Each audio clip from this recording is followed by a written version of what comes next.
আমাদের একটা গর্বের জায়গা, এটা গর্ব কি সেটা, যে আমাদের শিক্ষার গোড়ায় মুহাম্মদুর রাসূলুল্লাহ সাল্লাল্লাহু আলাইহি ওয়াসাল্লাম, আমাদের গর্ব। এটা কিভাবে, এটা আপনারা না বুঝাইলে বুঝবেন না, উলামায়ে কেরাম জানেন। আমাদের প্রত্যেকটা শিক্ষা ধাপে ধাপে নবী আলাইহিস সালাম পর্যন্ত যায় পৌঁছে। আমরা কোনো শিক্ষা নবীর কাছ থেকে আসে নাই এমন কোনো শিক্ষা আমরা মাদ্রাসায় গ্রহণ করি না। দিন হিসাবে জেনারেল শিক্ষা। যেমন আপনাদেরকে একটা উদাহরণ দিয়ে বুঝাই। বুখারী শরীফ আমি পড়েছি, প্রথম হাদিস ইন্নামাল আমালু বিন্নিয়াত, লম্বা হাদিস। ঢাকার ফরিদাবাদ মাদ্রাসায় পড়েছি। আমার উস্তাদ ছিলেন এই হাদিসের শেখুল হাদিস আল্লামা আব্দুল হাফিজ রহমতুল্লাহ আলাইহি। দেওবন্দ মাদ্রাসায় পড়েছি। আমার উস্তাদ ছিলেন শেখুল হাদিস আল্লামা নাসির খান রহমতুল্লাহ আলাইহি। আমার এই দুই উস্তাদের উস্তাদ ছিলেন একজন, মানে আমার দাদা উস্তাদ একজন, শেখুল আরব ওয়াল আজম হযরত হুসাইন আহমদ মাদানী নওয়ারাল্লাহু মারকাদাহ। তার উস্তাদ ছিলেন শেখুল হিন্দ মাহমুদ হাসান দেওবন্দি রহমতুল্লাহ আলাইহি। তার উস্তাদ ছিলেন ব্রিটিশ বিরোধী আন্দোলনের অন্যতম সিপাহ সালার মুজাহিদ মিল্লাত দারুল উলুম দেওবন্দের অন্যতম প্রতিষ্ঠাতা ইমাম কাসেম নানুতুবি রহমতুল্লাহ আলাইহি। তার উস্তাদ ছিলেন শাহ আব্দুল গনি মুজাদ্দিদ দেহলভী রহমতুল্লাহ আলাইহি। তার উস্তাদ ছিলেন শাহ মোহাম্মদ ইসহাক আদ-দেহলভী রহমতুল্লাহ আলাইহি। তার উস্তাদ ছিলেন শাহ আব্দুল আজিজ মুহাদ্দিস দেহলভী রহমতুল্লাহ আলাইহি। তার উস্তাদ ছিলেন শাহ ওয়ালিউল্লাহ মুহাদ্দিস দেহলভী রহমতুল্লাহ আলাইহি। তার উস্তাদ ছিলেন আবু তাহের আল মাদানী রহমতুল্লাহ আলাইহি। তার উস্তাদ ছিলেন ইব্রাহিম কুর্দি রহমতুল্লাহ আলাইহি। তার উস্তাদ ছিলেন আহমদ আল কুশাশি রহমতুল্লাহ আলাইহি। তার উস্তাদ ছিলেন আহমদ আল শান্নাবি রহমতুল্লাহ আলাইহি। তার উস্তাদ ছিলেন জাইনুদ্দিন আল মিসরি রহমতুল্লাহ আলাইহি। তার উস্তাদ ছিলেন মুহাম্মদ আল রমালি রহমতুল্লাহ আলাইহি। তার উস্তাদ ছিলেন আহমদ আলী আল হাজার আসকালানি রহমতুল্লাহ আলাইহি। তার উস্তাদ ছিলেন ইব্রাহিম আত-তানুখি রহমতুল্লাহ আলাইহি। তার উস্তাদ ছিলেন আবুল আব্বাস আল হাজ্জার রহমতুল্লাহ আলাইহি। তার উস্তাদ ছিলেন আবু আলী আজ-জুবাইদি রহমতুল্লাহ আলাইহি। তার উস্তাদ ছিলেন আবুল ওয়াক্ত আস-সিজি রহমতুল্লাহ আলাইহি। তার উস্তাদ ছিলেন আবুল হাসান আদ-দাবুদি রহমতুল্লাহ আলাইহি। তার উস্তাদ ছিলেন আবু মুহাম্মদ আস-সারখসি রহমতুল্লাহ আলাইহি। তার উস্তাদ ছিলেন আবু আব্দুল্লাহ ফিরাবি রহমতুল্লাহ আলাইহি।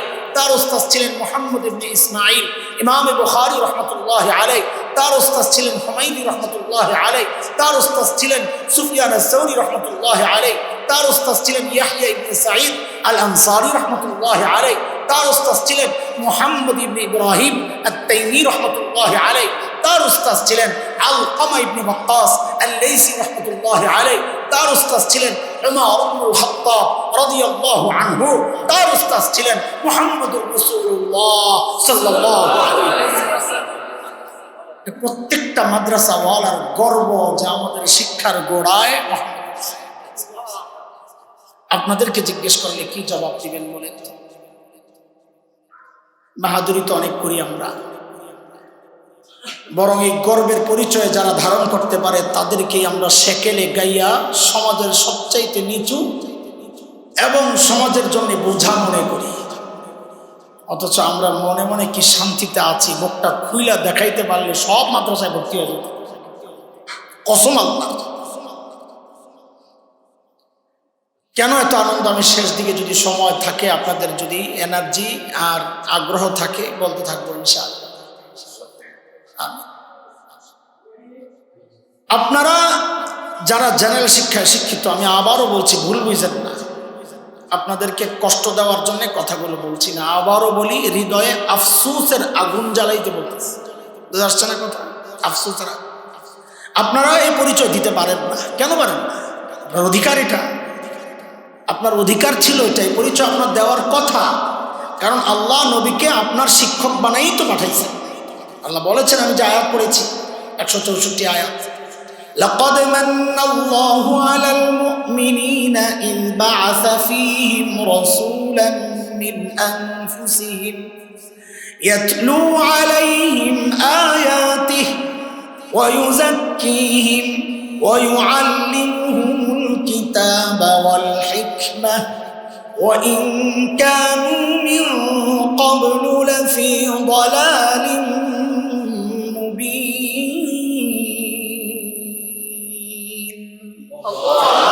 আল্লাহ বলেন, আমি দয়া করছি, দয়া শ্রেষ্ঠ রসুলকে তোর শিক্ষক বানায়া পাঠাইছি, তুই কি করলি? ওই শিক্ষক তোমার ভালো লাগে না। শ্রেষ্ঠ শিক্ষকের সিলেবাস আছে, শ্রেষ্ঠ শিক্ষকের সিলেবাস মানে খলিল ইব্রাহিম। এই সিলেবাস দিয়েছেন কে? আমাদের এই সিলেবাস বানাইছেন কে? এটাও আরেকটা আমাদের গর্বের। আমাদের সিলেবাস প্রণয়নকারীকে জানেন? জানেন না আপনারা? আমাদের সিলেবাস প্রণয়নকারী হচ্ছেন খলিল ইব্রাহিম। বলে কেমনি? বলে আপনি কোরআন খোলেন, দেখেন যায়। খলিল ইব্রাহিম যখন বাইতুল্লাহ বানান, আল্লাহ খলিলের কাছে কি দোয়া করছেন? আল্লাহ বাইতুল্লাহ বানাইলাম, এখন এমন একজন শিক্ষক পাঠান যিনি এই সিলেবাসটা পড়াইয়া বাইতুল্লাহরে আবাদ করবে। দোয়া করছেন না? রব্বানা ওয়াবআস ফীহিম রাসূলান মিনহুম ইয়াতলু আলাইহিম আয়াতিকা ওয়া ইউআল্লিমুহুমুল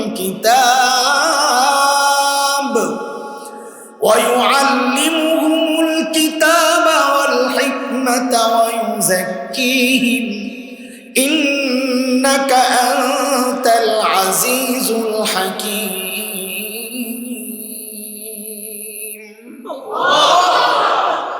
আল্লাহ পাঠায় দেন। খলিল বলছেন আল্লাহ এমন একজন শিক্ষক পাঠান যিনি এই সিলেবাস পড়াবেন। আচ্ছা, খলিল নাম বলছেন, রব্বানা ওয়াবআস ফীহিম মুহাম্মাদা বলছেন, বলেন কি বলছেন? তো খলিলের দোয়ার উদ্দেশ্য যে আখেরি পয়গম্বর, না কেমন বোঝা গেল? কোনদিন চিন্তা করছেন? আরে এই বিষয় না বোঝার কারণে অনেকে উল্টাপাল্টা ফতুয়া দেয়, আর আমরা প্রতিবাদ করলে গালি খাই। এই মূল গোড়া বুঝে না। কথা ঢুকে গেছি, একটু বলি, আপনাদের লম্বা হয়ে যাবে, মাফ করে দিয়ে। ভালো না লাগলে যাইয়েন গা, কথা বাইরে হয়েছে এখন বলি, মাদ্রাসার কাজে লাগে। খলিলের দোয়া উদ্দেশ্য যে আখেরি পয়গম্বর, এটা কেমনি বুঝলেন? খলিল তো নাম বলেন নাই। দুইভাবে বোঝা যায়। এক হচ্ছে খলিল বলেছেন মিনহু রাসূলাম, এদের মধ্য থেকে। তো ওই মক্কা থেকে আল্লাহর কোন নবী পাঠান নাই, একজন মুহাম্মদুর রাসূলুল্লাহ। এটা একটা প্রমাণ, কিন্তু মূল বিষয় এটা না। মূল বিষয় কি? মূল বিষয় হলো খলিল দোয়ার মধ্যে একটা শব্দ বলছেন বড় চমৎকার। কি? ইয়াতলু আলাইহিম, যার প্রথম যোগ্যতা কি? তিলাওয়াত করে মানুষকে শোনাবে।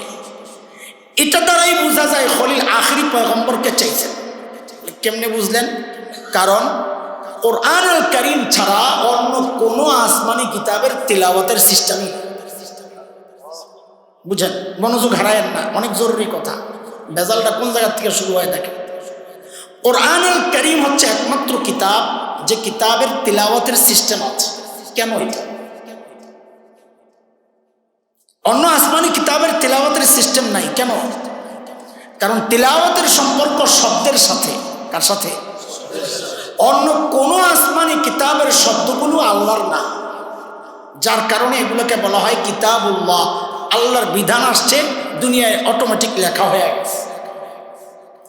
আর কোরআনুল কারীমকে বলা হয় কালামুল্লাহ, কিতাবুল্লাহ, দুইটাই। কালামুল্লাহ মানে আল্লাহর নিজের কথাই বলা। এই জন্যই নবী আলাইহিস সালাম বলেছেন তাবাররাক বিল কোরআন ফাইন্নাহু কালামুল্লাহি তাআলা ওয়া খারাজা মিনহু। আল্লাহর কোরআন দ্বারা বরকত হাসিল করো। কেন? ওটা আল্লাহর নিজের কথা, আল্লাহর ভেতর থেকে বের হওয়া কথা। আবার কিতাবুল্লাহ, কিতাবুল্লাহ মানে লিখিত, যেহেতু আল্লাহ নিজের থেকে বলেছেন লৌহে মাহফুজে লিখিত হয়েছে, এই জন্য এটাকে কিতাবুল্লাহ বলা হয়, কালামুল্লাহ। এই জন্য অন্য কোনো আসমানি কিতাবের তেলাওয়াতের সিস্টেমই নেই। এই মৌলিক পার্থক্য না বোঝার কারণে অনেক বোকা বলে কি জানেন, যে কোরআন অর্থ ছাড়া না বুঝে পড়লে কোনো সওয়াব নাই, ও আস্তে একটা গাধা। কেন? ও কোরআনের সাথে অন্য কিতাবের পার্থক্যটাই বুঝলো না। আরে অন্য কিতাবের শব্দের কোনো মূল্য নাই, কোরআনের শব্দের মূল্য আছে, কারণ এটা আল্লাহর ভেতরের কথা। নবী বলেন পড়বি একটা, আল্লাহ নেকি দিবেন 10টা।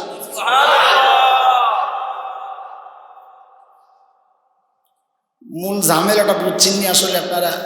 একটু জটিল কঠিন বিষয় হলো মাইকেরাম বুঝে গেছেন, আমার চলবে, ঠিক আছে। এত জটিল কথা আপনাকে না বুঝলেও চলবে। শুধু এতটুকু বুঝেন, অন্য আসমানি কিতাবের শব্দ কার না? তা আল্লাহর শব্দ না, ওই শব্দ বললে লাভ কি? ঠিকই আছে, কিন্তু কোরআনের শব্দগুলো কার? তা আল্লাহর নিজের বলা শব্দটা বললে, নবী বলেন বললে তুই এক শব্দে কয় নাকি পাবি? অর্থ না বুঝলে তাও পাবি, অর্থ না বুঝলে। এটার প্রমাণ কি? আরে কয়টা বোঝাবো? অর্থ না বুঝলেও যে পাবে তার প্রমাণ কি? তো নবী আলাইহিস সালাম বলেন, মান ক্বারাআ হারফাম মিন কিতাবিল্লাহ ফালাহুল হাসানা ওয়াল হাসানাতু বিআশরি আমসালিহা। যে কোরআনের একটা অক্ষর পড়বে আল্লাহ তার আমলনামায় 10টা নেকি দিবেন। এরপর নবী কি বলতেছেন? এই আমি বলি না আলিফ লাম মিম একটা অক্ষর, বরং আলিফ এক অক্ষর, লাম এক অক্ষর, মিম এক অক্ষর। আমাদের কথা শেষ। এবার আপনারা সাধারণরা ব্যাখ্যা করেন, দেখি আমাদের ব্যাখ্যার সাথে মিলে কিনা। বলেন তো, নবী যে আলিফ লাম মিমকে বললেন একটা অক্ষর না 3 অক্ষর, এবার আপনারা বলেন তো আলিফ পড়লে কয় নেকি হবে? লাম পড়লে, মিম পড়লে? হ্যাঁ, তো আমাদের বুঝ আপনাদের বুঝ তো মিল আছে। তো ওই সমস্ত তথাকথিত স্মার্ট বক্তা কেন বুঝে না? এই যে 30 নেকি, বলেন আলিফ পড়লে কয় নেকি? লাম পড়লে, মিম পড়লে, আলিফ লাম মিম পড়লে। অর্থ না বুঝে কোরআন পড়লে যদি সওয়াব না হয় তারা যে বলে, তা আমাদের জিজ্ঞাসা আলিফ লাম মিম পড়লে কয় নেকি হয়? আপনারা বললেন যে 30 নেকি। তাহলে আলিফ লাম মিম পড়লে যদি 30 নেকি হয়, নিশ্চয়ই আলিফ লাম মিমের অর্থ আছে না? নেকি এলো কোত্থেকে? তো অর্থটা কোন? জালিম অর্থ বল। কাদা তুই কি অর্থ বলবি? সব মুফাসসির এই জায়গায় মাফ চাই, আল্লাহু আ'লামু বিমুরাদিহি বিযালিক। অর্থ আল্লাহই ভালো জানেন, আমরা জানি না। অথচ নবী বলেন পড়লে 30 নেকি। কি বোঝা গেল? অর্থ ছাড়াই আল্লাহ কি দেন? অর্থ ছাড়া পড়লেও আল্লাহ কি দেন? এটা কোরআনের বৈশিষ্ট্য। কোরআনের বৈশিষ্ট্য না বুঝাই ফতুয়া দিয়া দেয়। আল্লাহ হেফাজত করেন। অন্যদিকে চলে গেছে আল্লাহর নবী সাল্লাল্লাহু আলাইহি ওয়াসাল্লাম। ওই 2 মিশন মনে আসেনি? শিক্ষক তিনি, শিক্ষা আর উন্নত চরিত্র। ওই 2 মিশন দিয়া যখন ওই জাহেলদের পেছনে মেহনত শুরু করলেন, আহারে জাহেলদের পরিচয় তো পাল্টায় গেছে। বলে নতুন পরিচয় বলে আমি কি বলবো? আল্লাহকে জিজ্ঞেস করো, নবীকে জিজ্ঞেস করো নতুন পরিচয়। আল্লাহকে জিজ্ঞেস করছি, আল্লাহ ওই জাহেলদের নতুন পরিচয় বলেন।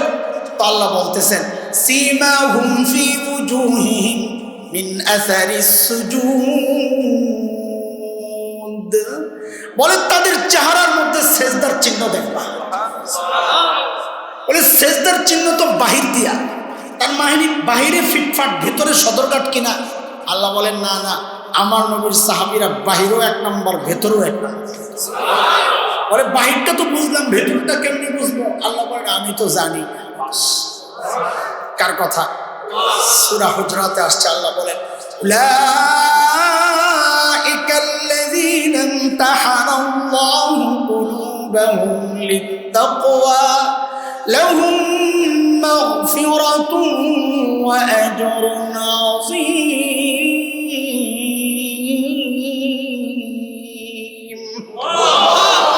আল্লাহ বলেন বাহিরে 1 নম্বর, ভেতরেও। সুবহানাল্লাহ। নবীকে জিজ্ঞেস করছি, ইয়া রাসূলুল্লাহ আপনার এই জাহেলদের নতুন পরিচয় বলেন।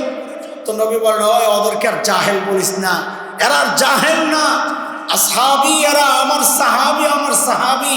হ্যাঁ, এরা হচ্ছে সমস্ত খায়রুল কুরুনি করনি, মানব ইতিহাসের সবচাইতে শ্রেষ্ঠ মানুষ হচ্ছে এরা।